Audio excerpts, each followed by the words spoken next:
The Kings head into the All-Star break in a pretty sweet position. Plus, we're talking about what exactly has gotten into Jonathan Quick. All of that on today's episode of Locked On Los Angeles Kings.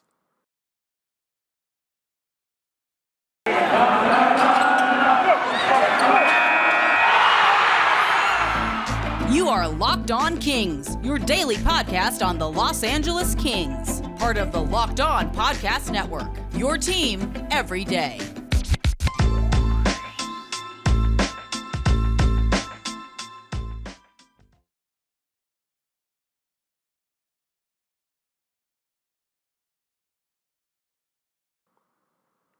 Hey Kings fans, thanks for listening to today's show. My name is Sarah Havampato, host of Locked On Los Angeles Kings, and as always, I am super pleased to be here with you talking about your favorite hockey team and mine, the Los Angeles Kings, and sometimes the Ontario Reign.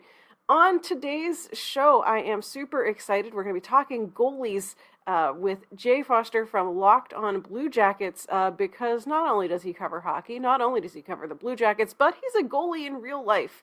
And so I figured we've got some questions about goaltending for the Kings, and I figured let's turn to a goalie and see what he's got to say. So we're going to talk about that on today's show. But first, I wanted to take a little bit of a look back at the road trip that the Kings just wrapped up. Obviously, they pulled out the win against Detroit. Sure, Phil Deneau got robbed of a hat trick. Very graciously, it was like, it wasn't meant to be. But, how dare they take that from Phil? How dare that puck go off that post? Didn't they know how important it was? Apparently they didn't. But the hockey gods, whatever.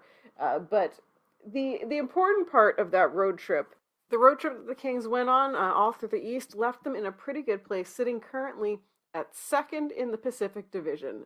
That is if you are sorting it by points. If you're sorting it by points percentage, which I know is the way we should be looking at things because of the disparity in games played, with Calgary and Edmonton both being far behind the rest of the Pacific with just 42 games. The Kings have 47. Everyone's either 46, 47, 48 games. So if you sort it by points percentage, the Kings are third in the Pacific, which is still pretty darn good. Looking at it just points-wise, we're tied with the Ducks, also at 55 points. Calgary is right behind with 52. And then further down, you have this Edmonton, San Jose, Vancouver blob, and then also Seattle. But if you would have, listen, if you've listened to this show for a while, you know that my hot take at the beginning of the season was that this team was going to make the playoffs. My less spicy take is we'll be a bubble team. We'll see what happens. But still, despite the fact that being, something that I believed in, if you would have told me that going into the All-Star break, the Kings would have been second in the Pacific Division, I would have thought that you were potentially losing your mind. But here we are, thanks to that really strong road trip through the East. The Kings went 4-0-2. It is the first time in franchise history the Kings have gone and taken 10 points from a 6-game road trip. So they only missed 2 points out of that whole thing. Sure, the loss to Philadelphia honestly still stings. They're one of the least good teams in the league. They were on a franchise worst losing streak. Disappointing that the Kings couldn't pull out the win in that one, but still a point is a point. That's awesome. And one of the things that kind of stood out, and I know that other Kings writers and stuff have pointed this out, is that earlier in the season, Todd McClellan talked about how if the Kings don't have their A game, if they're playing with their B game, if someone's having an off night or whatever, that they weren't going to win if they didn't bring their A game. And now we're seeing a team that, we're watching them and we're I don't really know that they played all that well. I don't really know that they deserved both of those points. And then they get them anyway. They find a way to win, which, it's such a stupid hockey cliche, but good teams find ways to win. And the Kings aren't all the way there yet. They're still blowing it in games they shouldn't blow it in. But, good teams get beat all the time. The Lightning have been embarrassed. The Panthers have been embarrassed. The Hurricanes got blown out by the Blue Jackets recently. Good teams lose all the time. That's fine. It's important that we're seeing the Kings bounce back and gut their way through games that maybe they shouldn't have won. The game against the Flyers, they didn't deserve both points. They didn't play very well. And, they still at least managed to claw one out of that game where just no one was really having a good night. And so we go into this break sitting in a really good position. I tweeted it out the other day. There was Money Puck does those graphics showing probabilities of making the playoffs and everything. And the Kings right now, from the moneypuck.com prediction wheel thing, the Kings right now have a 65.5% chance of making the playoffs. That's pretty good. That is, we have not been there like in years. Even the year we made the playoffs, it was still like, I don't know. 65.5% chance of making the playoffs. Like, even when you get down to like the little final circle that says like win cup, the Kings actually have a little sliver in there. It's not like you're like, oh, well, that's, terrible. Like, their little sliver is actually bigger than like the Capitals' little sliver in the win cup circle. And the Capitals have obviously a much higher chance, 93% chance of making the playoffs. But once you get down to cup probabilities, things change. But like, wherever the rest of the season takes us, wherever it goes, wherever we end up, this team is finally doing what I have wanted it to do, what I've wanted to see from it from ages, which is make progress. Don't make the same mistakes you made in game one. Actually start moving up the standings, start playing meaningful games. Like, at this rate, knock on wood, unless something catastrophic happens, the Kings will at least be playing meaningful games at the end of the season. Whether those meaningful games are to, solidify a wild card spot or to solidify like where they're at in the seeding or whatever, they're actually going to be playing hockey in games 79, 80, 81, 82 that we're going to care about. And I think that that's really exciting. We haven't had that hope from this team in quite some time. And so I'm really excited to see where the rest of this season goes. Hopefully everyone goes and comes back refreshed from this all-star / bye week / whatever break, and that they just get right back on it, get right back on the horse, I guess you could say, and finish out this season strong, because this, we're halfway through, we're in a playoff position. There's the whole stupid old adage of, if you're in a playoff position at like Thanksgiving or whatever it is, that, the standings don't change very much. And we're starting to see, in the East, you're already seeing basically like your playoff bound teams are essentially already set. The teams that are out of it are so far out of it that there's very little chance that they're going to come back in. So the East really right now is all about playoff seeding, essentially. The West is still a little more up for grabs with those teams like Calgary and Edmonton. In the Central, you've got St. Louis, Dallas that are sort of out of the picture right now. Overall, that could be clawing back in. If you look at the Western as a whole, right now we've got Colorado, Nashville, Minnesota, top 3 in the Central, Vegas, Los Angeles, Anaheim, top 3 in the Pacific. Your 2 wild cards right now belong to St. Louis and Calgary. Edmonton, Dallas, San Jose, I guess, within striking distance. Technically Vancouver, but that's a lie. But, there's still movement in play. I think that the West more so than the East, you could still see a surprise coming. But we're in the mix of it, and it makes these games fun, and it makes it like when the Kings lose, it's frustrating. And like, it's frustrating because now we're watching them lose and we're like, well, you could have won that. You could have won that. Where in past seasons we've watched and we've been like, well, I'm frustrated that they lost, but like, what did I expect?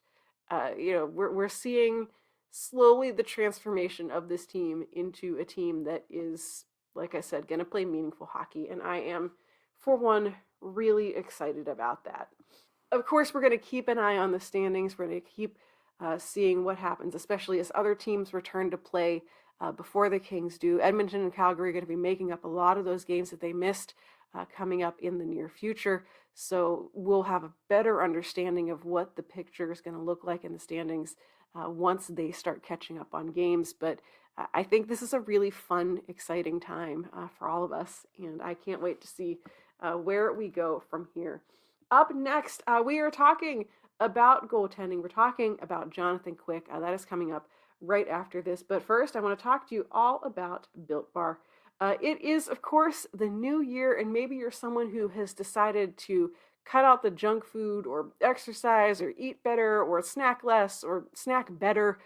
Well, if you're looking for a snack food to help you with some of those resolutions, well, Built Bar should be in your plans. Built Bar is a protein bar that tastes like a candy bar, and it makes it easy for you to go along with your like healthy eating, healthy snacking, whatever plans because it tastes great and it's also actually good for you. They are covered in 100% chocolate. They have low calories, low sugar, low carbs, high protein, and they're really just all around delicious. They also come in tons of great flavors, so you're never going to get bored with what they have to offer. Some of the flavor choices: coconut almond, peanut butter brownie, raspberry, salted caramel, and many more. And Built Bar is always coming out with new limited time flavors, so make sure you check out built.com all the time to see what is new. Go to built.com and use promo code LOCKED15 to get 15% off your order. That is promo code LOCKED15 for 15% off at built.com. So one of the biggest questions I get from people, whether it's other Kings fans or other, Locked On hosts or anyone that I talk to about hockey and particularly the Kings, the biggest question I get is, WTF, Jonathan Quick, we thought he was dead.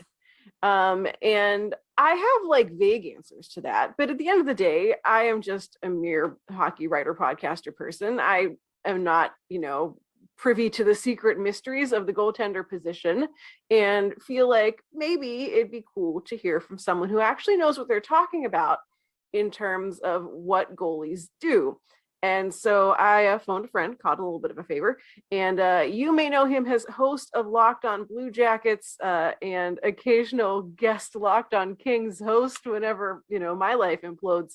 But you may not know that he's also a goalie and knows things about the goalies and can tell me about the goalies. So I am glad to welcome Jay Forster back to the program, friend of the show, friend of goaltenders everywhere, to tell me what is up with Jonathan Quick. Well, if I told you, I would have to kill you. Oh, man. Because man. Secret goal. During games when the backup goalies just kind of huddle when they're doing their stretches and they have like secret goalie meetings. That's what we're talking about. Oh, man. Yeah, sorry about it. Secret union. Fine. Is there like a secret handshake? Yes, several. Sweet. Also hugs. Yeah, I mean, obviously, yes. See, Boston's doing it right. Right. Sean Jersey is also doing it right. We talked about this in the DMs of he's a good boy that knows how to appropriately hug a goalie. Yeah, there's a whole like Twitter thread by the like King's Gift guy, like just of Sean Jersey hugging his goalies. It's perfect. It's extremely good. But no, to answer your question in a little bit more of a serious way, but still not completely serious. Right. I have two options to Jonathan Quick being good again. And first option is that somehow he de-aged himself to like 2012 Jonathan Quick. And you have the Jonathan Quick that decided to drag everyone to the Stanley Cup, whether they wanted it to or not.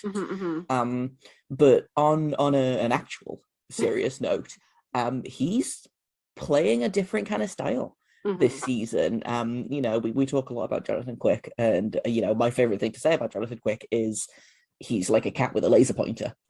Some of us get to be Carey Price and some of us get to be Jonathan Quicks in this goaltending world. And he is he is a cat with a laser pointer for the most part. He does a lot of, really acrobatic saves. There's a lot of flailing. There's a lot of like highlight reel pad stacks and, doing cartwheels in the crease and stuff. And he just hasn't been doing as much of that this season. He's been playing a lot deeper in the net, which is probably good because, he's getting older and he's not as athletic as he used to be as he gets older. He's had some lower body injuries. I feel like he's probably had at least one hip surgery. And so he's had to kind of adjust his game a little bit. And that's the main thing to me is he's playing a lot deeper in his net. So he's not like, that quintessential Jonathan Quick thing where you look down and then you look up and he's like halfway to the hash marks. We're just not seeing that from Jonathan Quick as much this season. And I think that's the main difference to me is he has been staying in his home a lot more. He's been staying in the blue paint, and so he's in a much better position. He's got less skating to do. He can still do his kind of athletic splits and slides from side to side, but he doesn't have to throw himself around the crease like a muppet.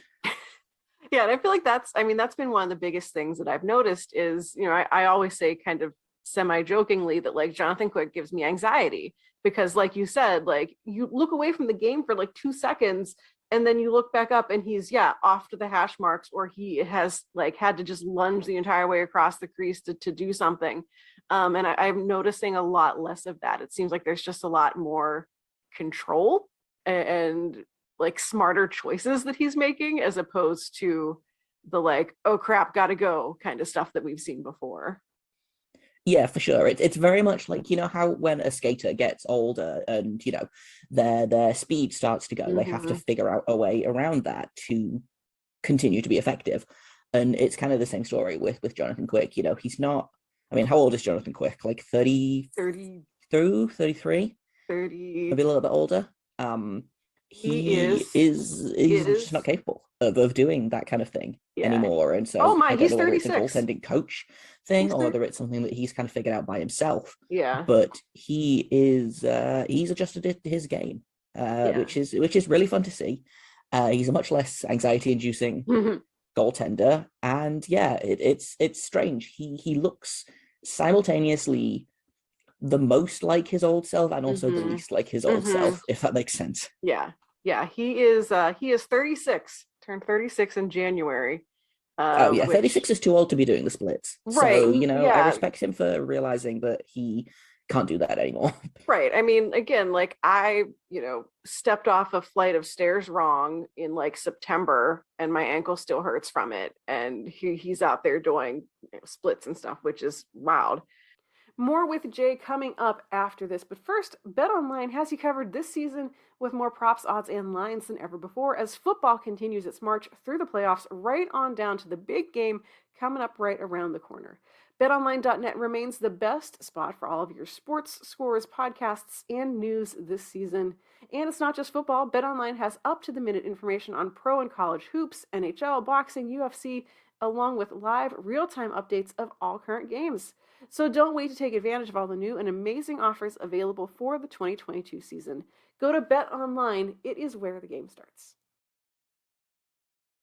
I feel like the other thing that I've noticed from him is, and someone else pointed this out too, and I felt like once they pointed it out, like I couldn't unsee it, was that it seems like it takes him a lot longer to go down into like the butterfly, like on the ice stuff. He seems to be a lot more like standing, as opposed to I feel like a lot of goalies you see just sort of immediately drop down the second anything happens, and he's a lot more like waiting for the right moment to do that. Which I wonder if that's also just like he knows that his body is like, can you not do that? Yeah, for sure. Like, and for me, I am not an NHL level goalie. I play beer league, but for me, the most tiring part is the constant dropping into butterfly, getting up again, dropping into butterfly. And I've spoken a lot with a guy called Ewan King. He's the technical director of goaltending for Great Britain. So he works with all of the goaltenders, all the way from the senior GB men's team down to the under 18s.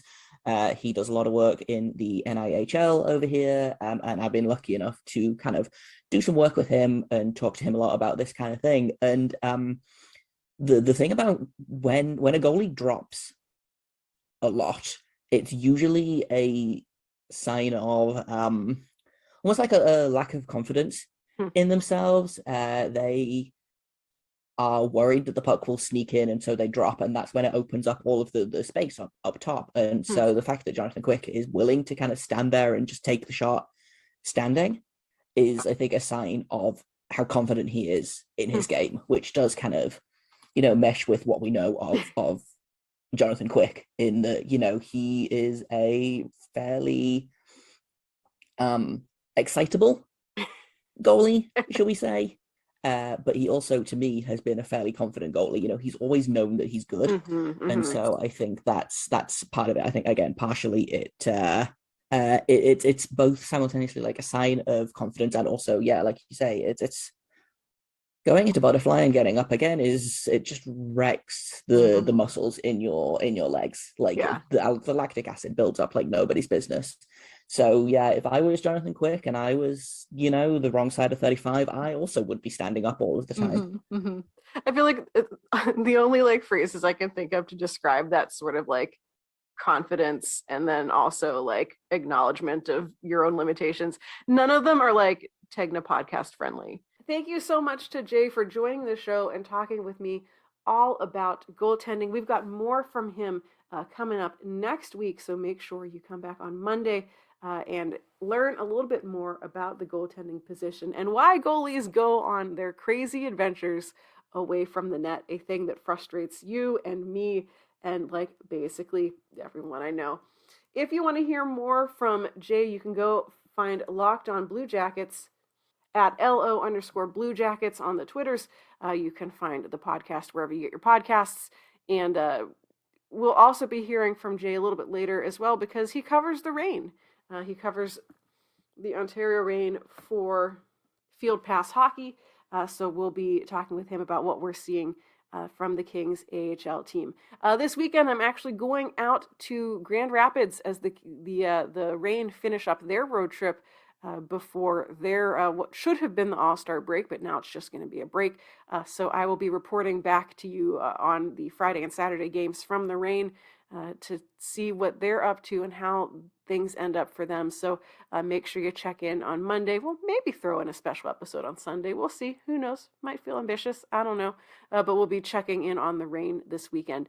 So make sure you're following Locked On Kings on Twitter, Locked On LA Kings. You can find me on Twitter at RightSaidSarah. Make sure, of course, you're following, subscribe to the podcast on your favorite podcast app platform thing of choice. We're also on YouTube. You can go find it there. So you can subscribe and never miss a single episode.